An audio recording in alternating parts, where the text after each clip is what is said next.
friends, this is the Bijou Baker. I'm Maria. Today I'm going to show you how to make buttermilk, homemade buttermilk.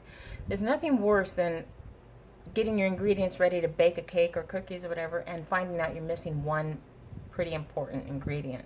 Buttermilk is almost always the one that's missed because most households don't have it in their home. So I'll show you how to make it and show you a trick that I use to make sure I always have it on hand. We're going to go and let me just lower you. Sorry. Okay.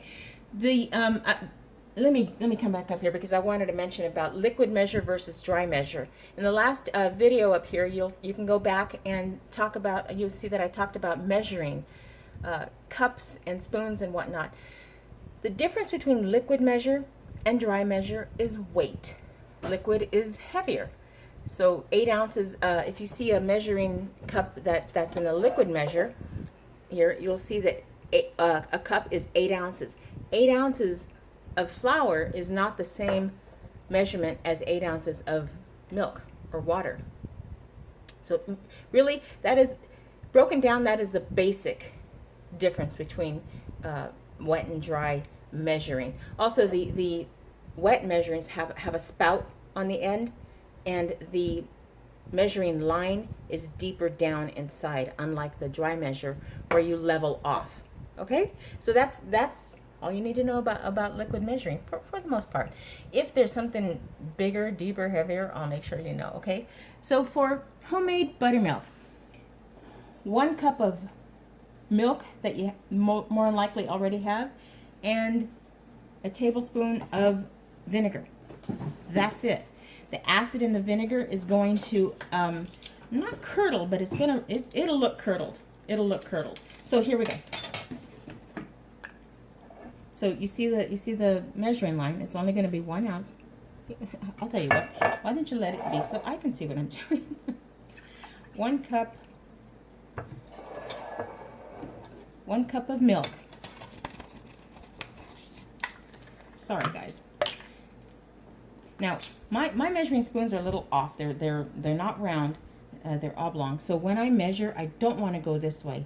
I really want to measure so that things are not going to splash up too much. And I'm going to take it right to the top. You see that? And that's it. It's going to sit for a couple minutes. And then as I'm talking, I'll show you the difference later.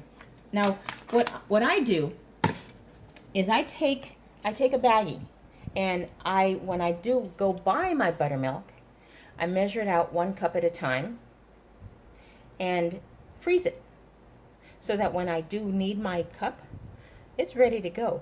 So 1 second. So I have a liquid measuring cup here again. I'm going to put 1 cup in here.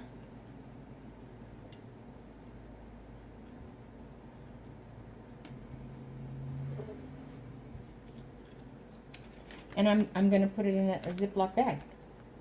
And I'm going to really make sure I get every bit because I measured a cup. Sometimes I will measure just above for this exact reason, for the leftover stuff, when I want to be particular. And then I zip it up and I take the air out.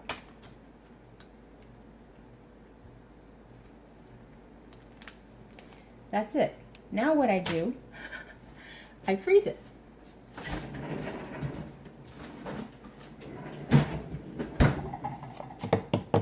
So it's good. It's firm. It's ready to go. When I'm ready to use this, what I'll do is I'll put it in the sink and let it come to room temperature. Now you're going to see when you do that, it's broken apart. You've got water and the solids, and the fat solids are just separate, and it looks like, oh, I'm going to throw this away. Don't do that. All you're going to do is when it comes back to room temperature, it's going to be this state again, and just mix it. Just mix it in, incorporate it. That's it. That's all you have to do. That's all you have to do to bring it back to life. Then you freeze it like this, and you've always got your buttercream ready for your needs. Sometimes you kind of have to wait for the thaw. So try to think ahead. Try to think about tomorrow what you're going to do. So let's see if you can see the curdling kind of going on. Let me,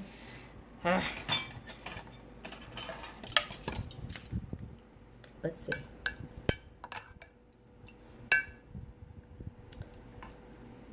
Can you see it?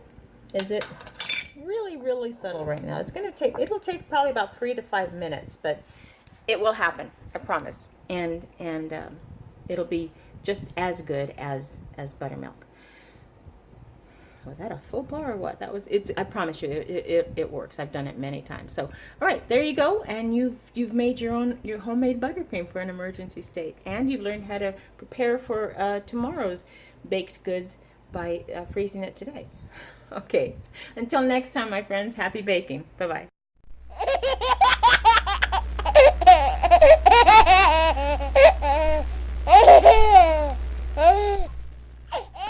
Ah, that was fun.